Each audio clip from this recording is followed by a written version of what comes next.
오늘 28절부터 30절 이제 마지막 결론입니다.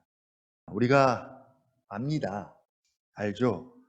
이제는 아는 정도가 아니라 뒤에 가면 내가 확신하노니 확신을 합니다. 오늘 확신에 대한 내용을 주보에다 목사님도 기록을 했어요. 믿음의 확신을 갖는 것이 얼마나 중요한지 나왔습니다. 이제 거기까지 가야 합니다. 하나님을 사랑하는 자, 하나님의 사랑을 받은 자, 하나님께서 창세 전에 미리 아신 자들은 다르게 표현하면 그의 뜻대로 부르심을 입은 자들에게는 모든 것이 합력하여 선을 이룬다는 사실을 우리가 압니다. 그리고 확신합니다. 이제 여기서 끝나지 않고 이게 얼마나 확실하고 안전하고 절대적인지 29절부터 30절을 통해서 한 번 더 확증해 주고 있습니다. 그리고 29절 시작만 한번 읽어볼까요? 시작. 하나님이 네, 여기서 멈추게 됩니다. 하나님. 누가요? 하나님이 선으로 인도하시고 하나님이 창세전에 미리 아시고 정하시고 부르시고 또 의롭다 하시고 영화롭게 하셨습니다. 그 어떤 것도 끊을 수 없는 성도의 견인교리죠. 만약 우리가 사람이 한다면 과연 이 구원이 가능할까요? 혹은 한다면 여러분 뭘로 할 수 있을까요? 하나님이 하십니다. 그래서 하나님이입니다. 그 다음부터는 무슨 싸움이냐면 하나님이 어떤 분이신지에 대한 싸움이죠. 하나님이 어떤 분인지 알고 하나님의 크심, 하나님의 전능하심, 하나님의 신실하심과 그 사랑과 인격과 존재를 얼마나 더 인격적으로 알고 믿고 신뢰하고 반응하는가에 따라서 달라지겠죠. 어디까지 가야 할까요? 어디까지? 우리가 하나님을 어디까지 알 수 있을까요? 하나님의 아들 예수 그리스도께서 하나님을 아버지라고 부르짖고 부르는 그 아들됨 의식으로 충만한 상태까지 우리가 갈 수 있다면 하나님이라고만 해도 우리가 전인격적으로 아멘이 가능하겠죠. 아멘이 가능하고요. 정말 안정감이 들고 확신이 들겠죠. 뒤에도 계속 이 이야기 합니다. 31절. 만일 하나님이 우리를 위하시면, 만일 그 하나님이 우리를 위하시면, 나를 위하시면, 이라고 말합니다. 이 일에 대해서 우리가 무슨 말 하리요? 만일 하나님이 우리를 위하시면 누가 우리를 대적하리요? 이러면 사실 게임이 끝난 거예요. 다음 주 찬양 제목이 끝내줍니다. 하나님을 만나면 끝난 것이다. 이게 다음 주 찬양 제목이에요. 미리 올려드렸죠. 하나님을 만나면 끝난 것이다. 여러분 아직도 안 끝났습니까? 하나님을 만나면 끝난 것이다. 모든 것이 끝났다고 말하는 사람들의 말을 듣지 말아라. 하나님은 아직도 너에게 시선을 떼지 않았다. 너의 모든 문제는 하나님만 해결할 수가 있다. 하나님이 너를 주목하고 있다. 하나님을 만나면 끝난 것이다. 하나님을 믿으면 끝난 것이다. 이게 이제 가사 내용입니다. 예를 들면 제가 여러분을 위하면 여러분 마음이 든든할까요? 제가 여러분을 위해봤자 얼마나 뭘 위할 수 있겠습니까? 하나님, 우리 아버지가 우리를 위하시면입니다. 그래서 신앙은 하나님, 아버지 싸움이다. 계속 이 끈을 놓지 말고 여러분 붙잡고 가시기를 바랍니다. 그리고 이제 나눈 말씀이 그러면 도대체 우리에게 궁극적으로 이루실 선이 뭐냐? 우리의 구원이 구체적으로 어떤 형태로 나타나는가입니다. 29절이죠. 아들의 형상을 본받음으로 우리의 구원이 구체적으로 나타납니다. 궁극적인 선입니다. 골로새 1장 15절에 보면 그는 보이지 아니하는 하나님의 형상이시요 모든 피조물보다 먼저 나신 이시니 라고 말씀하고요. 히브리서 1장 13절, 1장 3절이죠. 이는 하나님의 영광의 광채시요 그 본체의 형상이시라. 그의 능력의 말씀으로 만물을 붙드시며 죄를 정결케 하는 일을 하시고 높은 곳에 계신 지극히 크신 이의 우편에 앉으셨느니라. 원래 하나님의 형상대로 지음받았던 우리가 타락으로 그 형상을 잃어버렸는데 예수 그리스도를 통하여 다시 우리를 아들의 형상으로 회복하고 본받게 하기 위하여 미리 아시고 정하시고 부르시고 의롭다 하시고 영화롭게 하셨습니다. 그래서 지금 아들의 형상을 본받는 것으로 그리스도를 인격적으로 알고자 하고 닮아가는 것으로 우리 인생의 방향과 목적을 설정하시고 또 어떻게든지 그 형상을 본받기 위해 애를 쓰고 또 살고 계시다면 어때요? 지금 성경적으로 잘 가고 있는 거죠. 성경적으로 잘 가고 있는 것입니다. 물론 이 내용이 담고 있는 실제적인 의미는 굉장히 전투적이고요. 자기 자신에게는 아주 냉철하고 굉장히 냉혹합니다. 그저 좋지만은 않아요. 씁니다. 이것은 마치 팔복의 삶을 사는 것을 가장 큰 소원으로 여기면서 그렇게 살기 위해 몸부림치며 애쓰는 것을 의미합니다. 혹은 십계명의 원리로 무장해서 정말 그렇게 살려고 애쓰는 사람과 같습니다. 특히 성화의 차원에서는 더더욱 그런 것 같아요. 아들의 형상을 본받는 것, 바로 우리에게 이루어질 선입니다. 그리고 이제 오늘 마지막 결론입니다. 그러면 우리를 선으로 인도하시고 또 그래서 아들의 형상을 본받게 하고 회복시켜서 우리를 영화롭게 하셔서 우리를 구원하셔서 하나님의 자녀 삼으셔서 이 모든 것을 이제 다 종합해서 궁극적으로 결론적으로 하나님의 뜻과 계획이 최종적으로 완성되어질 그림은 뭔가라는 것입니다. 우리가 소요문답 1번 이야기할 때 질문이 그거죠. 사람의 제일 되는 목적 혹은 첫째 되는 목적은 무엇인가? 라고 이야기합니다. 여기서 제일 되는 혹은 첫째 되는 목적은 무엇을 말합니까? 우리의 인생의 목적들이 굉장히 많아요. 뭐 단기적인 목적도 있고 또 장기적인 목적도 있고 또 여러 가지 위치와 주의와 또 많은 부르심들이 있어요. 거기에는 거기마다 또 다른 목적들이 굉장히 많습니다.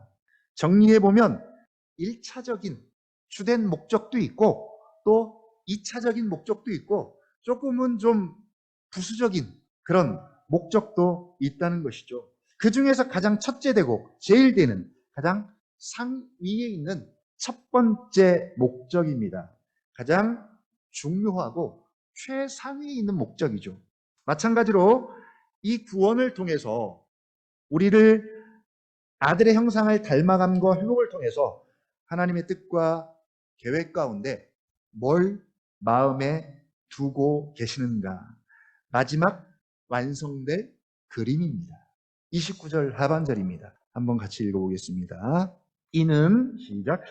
이는 그로 많은 형제 중에서 맏아들이 되게 하려 하심이니라. 예. 아들의 형상을 본받는 것, 우리에게 있어서나 하나님에게 있어서도 굉장히 중요한 일입니다. 그러나 하나님의 계획 속에는 그보다 더 윗단계의 어떤 최상의 목적이 있다는 것이죠. 바로 그리스도를 많은 형제 중에서, 그 많은 형제는 누굽니까? 우리를 말합니다. 중에서 맏아들이 되게 하는 것입니다. 이 아들을, 그리스도를 영화롭게 하는 것, 그리스도의 영광입니다. 그냥 더 간단하게 말하면 그리스도입니다. 그리스도. 조금은 주제가 이상해졌습니다. 우리의 구원을 장황하게 이야기하다가 우리에게 말씀을 적용하다가 갑자기 그리스도로 방향이 바뀌었어요. 이게 서신서의 저자들의 공통적인 특징입니다. 우리 얘기하다가 갑자기 그리스도가 나오면 방향이 그리스도로 가버려요. 왜냐하면 그리스도가 너무나 중요하기 때문에. 틈만 나면 그리스도로 가요. 우리하고는 반대죠. 우리는 그리스도 이야기하다가 틈만 나면 어디로 와요? 건수만 잡으면 내 이야기로 오죠. 나가고. 반대입니다. 맞습니다. 구원의 마지막은 모든 것의 끝은 바로 에베소서 1장 10절 말씀처럼 하늘에 있는 것이나 땅에 있는 것이나 다 그리스도 안에서 다시 통일되는 겁니다. 1장 21절 이 예수를 모든 통치와 권세와 능력과 주권과 이 세상뿐 아니라 오는 세상에 일컫는 모든 이름 위에 뛰어나게 하시고 모든 만물을 그의 발 아래 복종하게 하시고 그를 만물 위에 교회의 머리로 삼으셨느니라. 빌립보서 2장 9절입니다. 이러므로 하나님이 그를 지극히 높여 모든 이름 위에 뛰어난 이름을 주사 하늘에 있는 자들과 땅에 있는 자들과 땅 아래 있는 자들로 모든 무릎을 예수의 이름에 꿇게 하시고 모든 입으로 예수 그리스도를 주라 시인하여 하나님 아버지께 영광을 돌리게 하셨느니라. 바로 그리스도의 영광과 영화입니다. 오늘 이 말씀은 바로 그리스도에 대한 가장 궁극적인 묘사이고 그리스도에 대한 영광과 그리스도를 영화롭게 하는 것에 관한 그런 말씀입니다. 먼저 우리가 오늘 이 말씀을 보기 전에 우리 자신들의 한계를 먼저 좀 돌아보고 인정하고 이 말씀을 봤으면 좋겠습니다. 먼저 우리는 당장 우리 눈에 보이는 어떤 결과들에 대해서 지나치게 집중하는 경향이 있어요. 그래서 어떤 신앙의 결과들이 반드시 가시적으로 드러나고 나타나야 된다고 생각을 합니다. 특히 내 형편, 내 상황이나 내 상태가 더 좋아지든지 혹은 내 기분이나 감정이 좋아지든지 당장 오늘 예배를 드렸습니다. 예배 끝나고 난 다음에 어때요? 기분이 별로 좋아지지 않았어요. 그러면 어떨까요, 여러분? 오늘 내가 예배를 잘못 드렸나? 그런 것과 연관을 시킵니다. 하다못해 이런 것이죠. 운전하시는 분들 주차할 때가 마땅치 않아요. 그런데 어떤 날은 기가 막히게 타이밍이 잘 맞아 떨어지는 날이 있어요. 주차하려는 찰나 갑자기 내 앞에서 차가 쑥 빠져줍니다. 그럼 어때요? 아, 할렐루야. 너무너무 기분이 좋아요. 그러면 그걸 이제 은혜의 적용을 좀 해봐요. 아, 역시 하나님께서 우리의 머리털까지 세고 계신다더니 어떻게 이렇게 알고 정확한 타이밍에 차가 나가도록 하셔서 명당 자리에, 이 명당이라는 말을 쓰면 안 되는데 보통 우리가 명당이라고 얘기하는데 가장 좋은 자리에 그 주차할 때 그 기분 좋음 아는 자만 알죠. 근데 이게 맨날 그러는 것은 아니라는 것이죠. 어떤 날은요, 왜 그렇게 타이밍이 안 맞는지 나는 막 30분씩이나 주차하려고 그렇게 막 삥삥 돌면서 막 애를 쓰는데 내 뒤에 온 어떤 차는 어때요? 오자마자 앞차가 그 앞에서 쑥 빠져주는 거죠. 나는 지금 온 지가 30분도 넘어서 주차할 데가 없어서 전전긍긍 하고 있는데 뒷차는 오자마자 쉽게 주차를 하는 것이죠. 그러면 얼마 전까지만 해도 은혜로 주차를 쉽게 할 수 있었는데 오늘은 이 주차 은혜가 온데간데 없고 개고생만 하는 그런 날인 거죠. 여러분 운전하시는 분들에게 이 주차가 엄청 스트레스예요. 스트레스입니다. 소소하지만 이렇게 딱딱 들어맞거나 잘 풀리는 그런 은혜들이 매일매일 나의 삶의 현장에서 상황과 환경 속에서 끊임없이 나타나면 여러분 얼마나 좋겠어요. 그러면 아마 나름대로 신앙생활 할 맛 날 거예요. 날 겁니다. 그런데 실상은 그렇지가 않아요. 여하튼 우리의 관심사의 대부분은 나, 그리고 나의 그 물리적인 상황과 환경에 굉장히 집중되어 있는 것이죠. 그런 관점에서 오늘 이 말씀을 적용해 보면 여러분 어떤 반응입니까? 뭐 어쩌란 말이야. 그게 나와 무슨 상관이야. 예수님이 맏아들이 되는 것과 지금의 나와 지금 당장 눈앞에 있는 내 문제들과 내 상황들과 무슨 상관이냐는 것이죠. 여러분 무슨 상관입니까? 연관성이 없어요. 성경은 이것이 구원에 있어서 가장 궁극적인 목적이고 가장 최상위에 있는 하나님의 뜻과 계획이라고 말하고 있는데 정작 우리는 그게 나와 무슨 상관이야 라고 그렇게밖에 할 수가 없는 것이죠. 이게 바로 우리의 첫 번째 한계입니다. 두 번째는 현실성의 문제예요. 현실성이 부족한 사람은 세상을 살기가 어렵다고들 합니다. 현실성이 제일 없는 사람이 누군지 아세요? 네, 네. 목사님들이 가장 많이 듣는 말이 현실성이 없. 제가 집사람한테 가장 많이 듣는 말이에요. 제가 성경적으로 하면 현실성이 없는 사람입니다. 그럼 집사람은 세상 봐라고, 현실을 보라고, 현실을 좀 직시하라고. 저는 성경이 현실이고 성경에서 말하는 것이 현실인데 자꾸 저한테 현실적으로 이야기하는 거죠. 그래서 가능한 현실적인 사람이 되려고 하죠. 그러나 현실적이라는 말은 사실은 세속적인 것에 훨씬 더 가깝습니다. 왜냐하면 사람들이 말하는 현실이라는 것이 일단 눈으로 보고 만지고 느껴지는 것에 제한이 되어 있어요. 그래서 눈으로 보고 듣고 만져야 하고요. 눈에 볼 수 있는 결과들을 산출해내야 합니다. 그런데 지금 우리의 신앙과 믿음의 현실이라는 것은 자연, 초자연을 절대로 구분하지 않습니다. 보이는 것과 보이지 않는 것 구분하지 않습니다. 보이는 것은 보이는 것대로 현실이고, 네, 부정하지 않아요. 보이는 것 현실입니다. 그러나 역시 보이지 않는 것도 우리에게는 현실입니다. 천국이 현실입니까? 현실이 아닙니까? 보이지 않지만 존재한다면 현실이잖아요. 단지 우리 눈에 보이지 않을 뿐입니다. 비현실 아닙니다. 장차 나중에도 아닙니다. 현실입니다.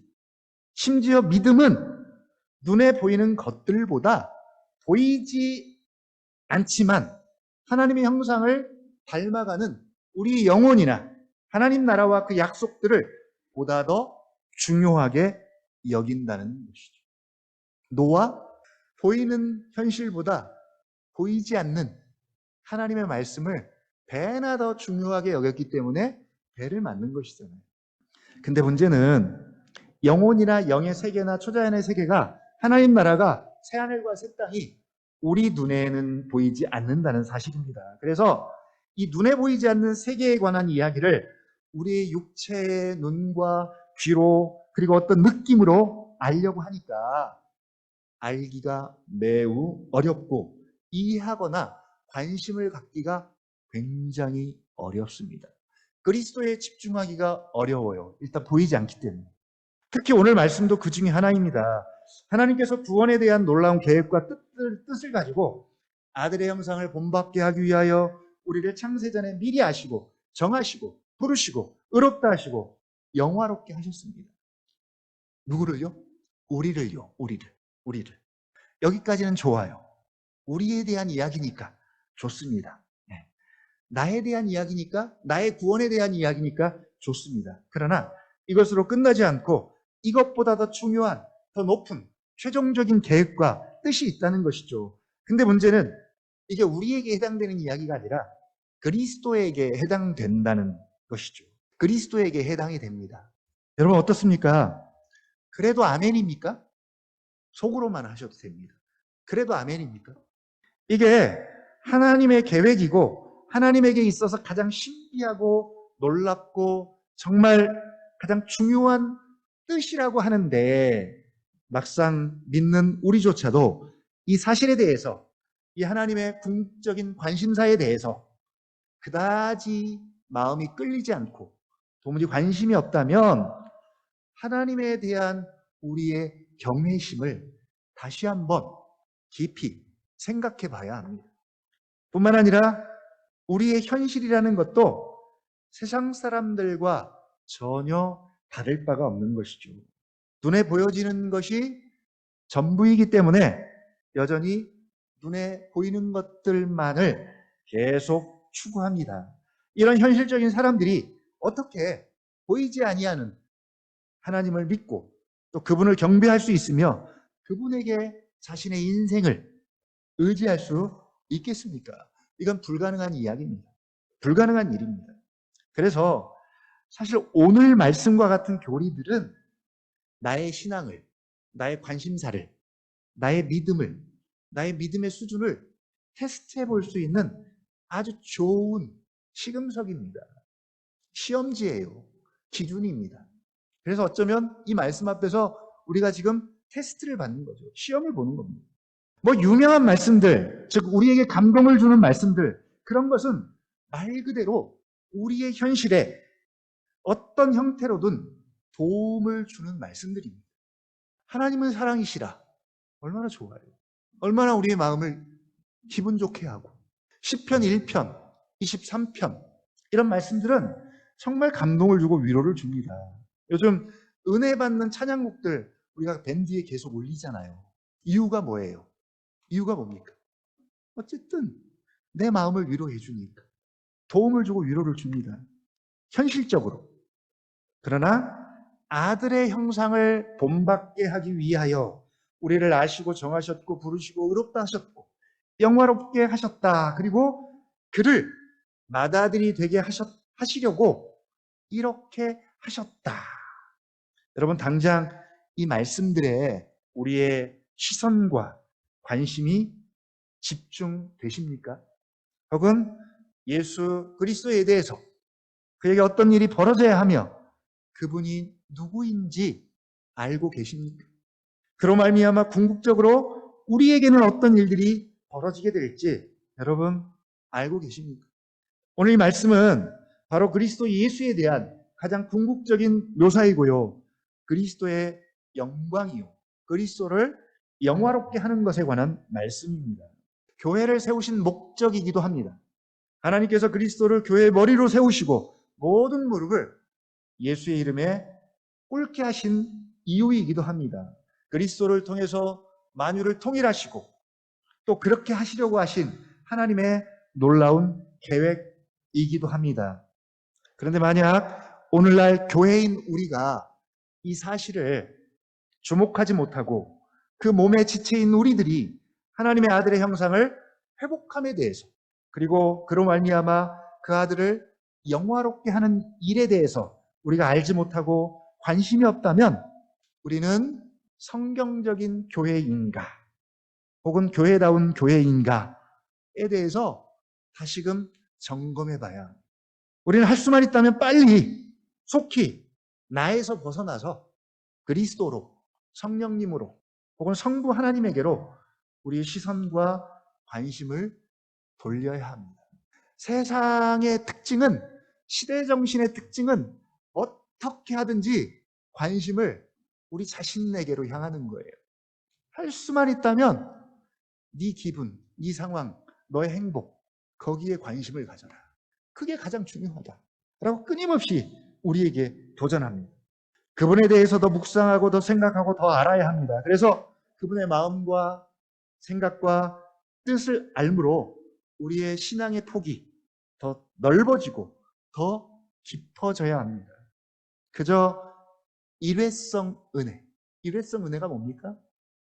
주차할 때 자리가 나타나면 막 은혜고 아니면 은혜 아닌 그런 은혜입니다. 그런 일회성 은혜나 단발성 요구에서 벗어나서 좀 더 폭넓은 그리고 전체적인 그리스도의 영광 속에서 신앙하는 일이 우리에게 필요합니다. 오늘 우리가 이 말씀을 주목하면 적어도 그렇습니다. 어떤 성경이든지 우리에게 가장 큰 복을 소개할 때는 하나님과의 올바른 관계나 혹은 그리스도와의 맺은 관계를 떠나서 이것을 제껴놓고 복을 말한 곳은 한 군데도 없습니다. 모든 복과 은혜는 다 이것을 전제하고 있습니다. 그런데 문제는 우리가 잘 모른다는 것이죠. 그래서 오늘 예수님에 관해서도 사실은 가장 놀라운 선언을 하고 계시는데, 만약 우리가 반응할 수 없다면 과연 우리는 그리스도에게 관심을 갖고 있는 사람들인지 우리 자신에게 물어야 합니다. 그분이 나의 인생에서 가장 중요한 분이라고 고백하는 사람들이 맞는지, 적어도 그분에게 가장 중요한 것이 무엇인지 우리가 알고 있어야 되는데, 마치 이것 같습니다. 옛날에, 지금은 벌써 한참 됐죠. 지금은 다른 K-드라마나 K-팝이나 이런 것들이 훨씬 더 유명합니다. 겨울연가가 히트를 쳐서 한참 배용준, 아마 우리 친구들은 아마 기억도 못할 거예요. 윤사마. 이 배용준이 일본에서 엄청난 히트를 쳤을 때 윤사마 신드롬이 어느 정도까지 일어났는지를 보여주는 다큐가 방영이 된 적이 있습니다. 얼마나 충격이었는지 지금도 기억이 생생합니다. 일본에서 60대 공무원을 하신 그 여자분의 모습이, 일상이 그려졌어요. 그의 일과가 뭐냐면 배용준에 대한 모든 기사를 뒤지고 스크랩해서 그것들을 하는 것이, 기사를 스크랩하는 것이 그의 하루의 시작입니다. 우리로 치면 묵상이죠, 묵상. 근데 그냥 묵상이 아니라 길이요 진리요 생명 되신 나의 주 예수 그리스도에 대한 묵상입니다. 자, 이 묵상을 매일매일 스크랩하세요. 근데 이 여자분은 매일매일 모든 신문을 다 뒤져가지고 그렇게 스크랩을 합니다.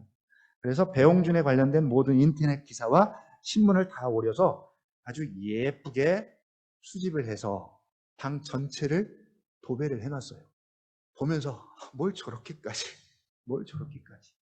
저는 성향상은 그렇게까지는 못합니다. 비단 윤사마뿐만 아니라 지금 우리나라 BTS, 블랙핑크 인기가 대단해요. 그래서 그의 콘서트를 보려고 1년 동안 죽어라고 모아서 유럽이나 미국에서 콘서트를 하면 간대요.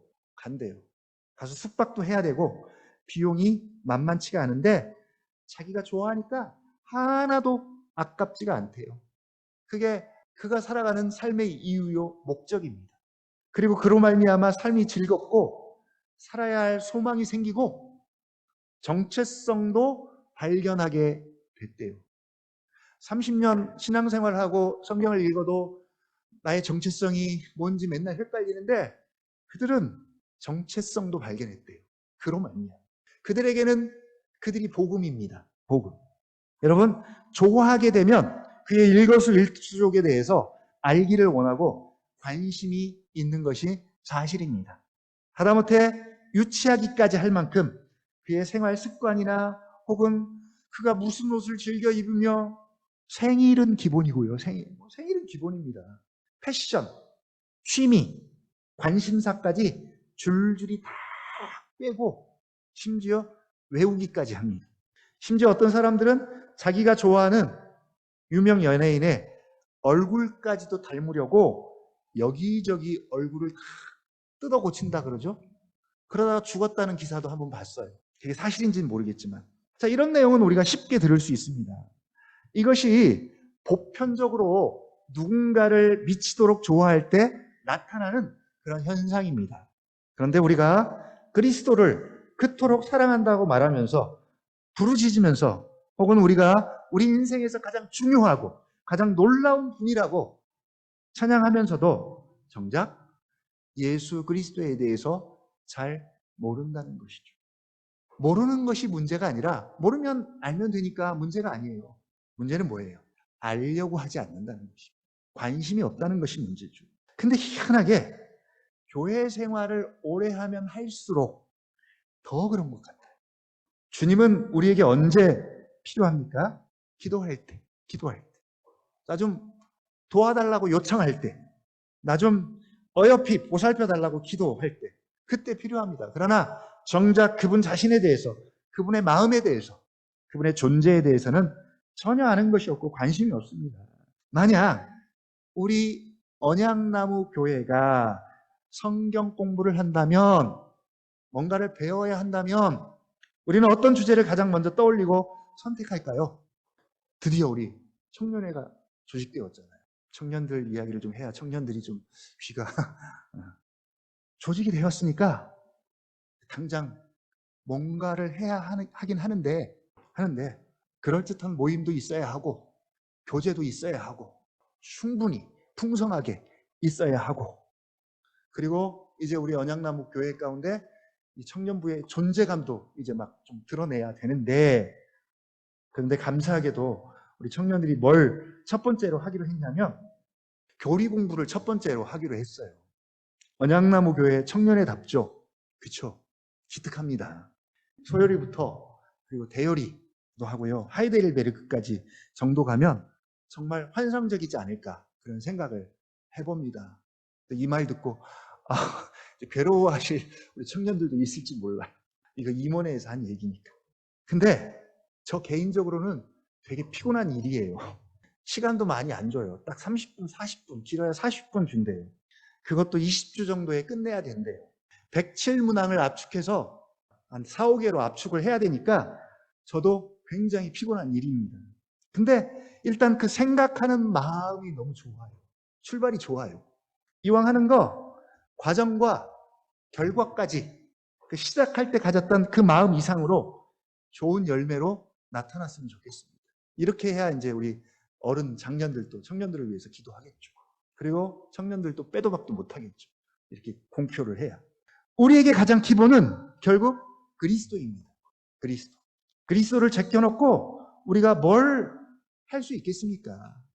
많은 사람들이 그리스도를 하루에 수십 번 더 부르기 때문에 늘 이야기하고 들어왔기 때문에 꽤 잘 알고 있다고 그렇게 생각합니다.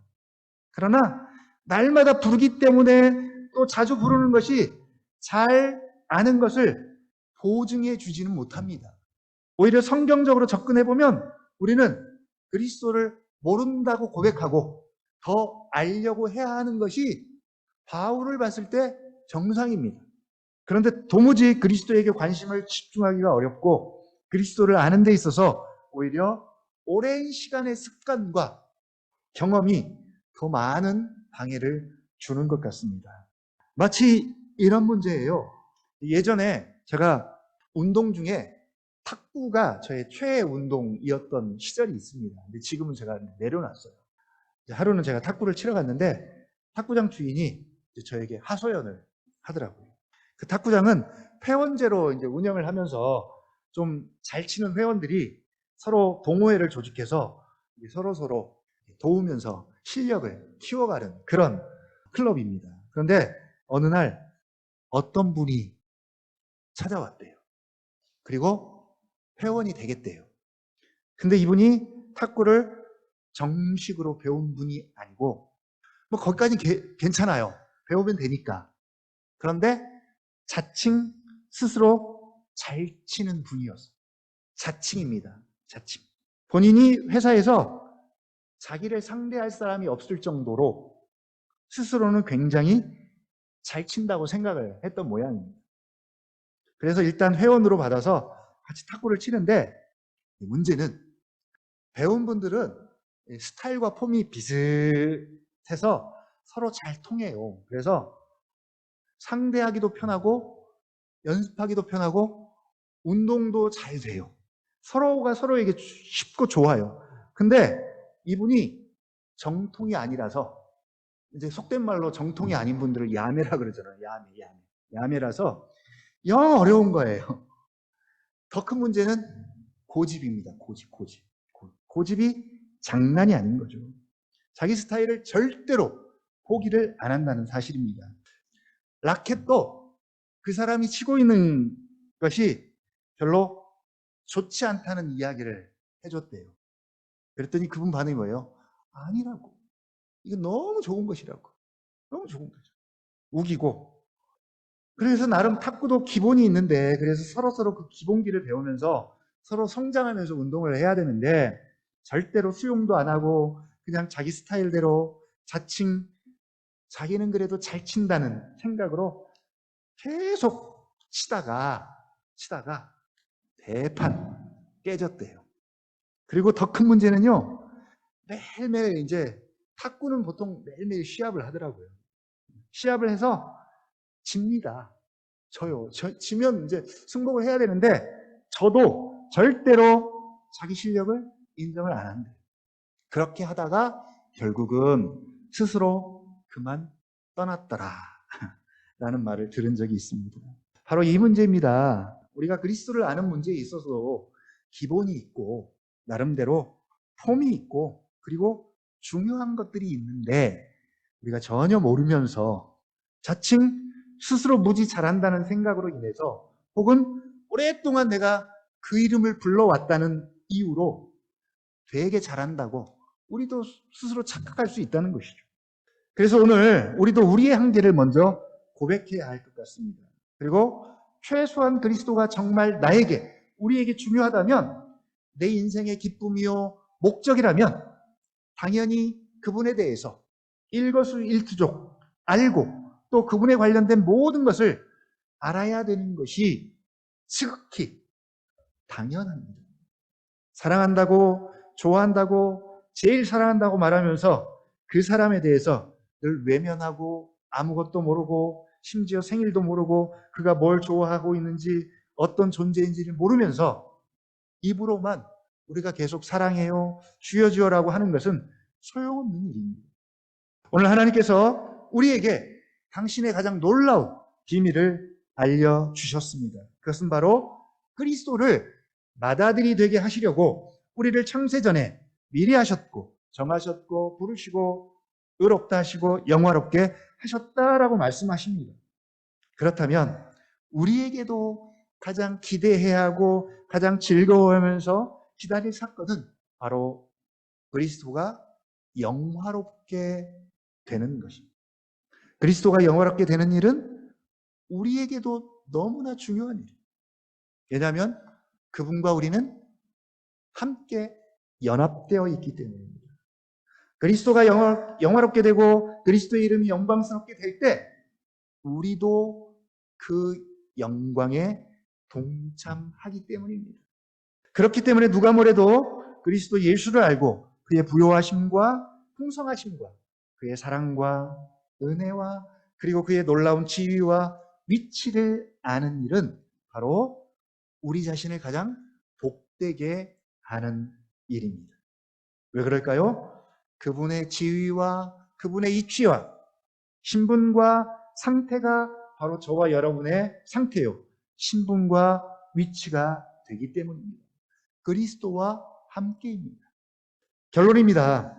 이 모든 구원의 절대성과 안정성, 그리고 아들의 형상을 본받게 함을 통해서 하나님께서 궁극적으로 바라보고 계획하고 있는 것은 바로 그리스도를 영화롭게 하는 것입니다. 그리스도의 영광입니다. 우리의 어떠함이 아니라 바로 그리스도 자신입니다. 그리스도 예수가 내 삶 가운데서 언제나 인정되고 가장 높여지고 최고의 관심사가 되어서 늘 그리스도로 충만한 삶을 사는 저와 여러분이 되기를 원합니다. 여러분, 그리스도로 충만해지면 여러분 어떻게 될까요? 어떻게 됩니까? 은혜와 진리가 충만한 그리스도로부터 오는 부요함이 있습니다. 사랑이 있습니다. 우리 사랑을 말하다 같은 원리예요. 그리스도 파고 파면 그 안에서 우리는 뭘 알게 됩니까? 그리스도의 사랑이죠. 그리스도의 사랑. 사랑을 말하다가 결국은 그리스도의 사랑을 말하는 거죠. 은혜와 진리가 충만한 그리스도로부터 부요함이 있어요. 기쁨이 있습니다. 은혜가 있어요. 여러분, 충만은 흘러 넘치는 것을 충만이라고 이야기합니다. 혹은 풍성함의 의미가 있습니다. 할 수만 있다면 충만, 풍성함이라는 단어를 우리가 좀 많이 사용했으면 좋겠어요. 이것들은 다 그리스도로부터 오는 것들입니다. 이 은혜와 기쁨과 부요함들이 그리스도로 말미암아 여러분 가운데 흘러넘치도록 충만하기를, 또 부어주시기를 주님의 이름으로 축복합니다. 주옵소서.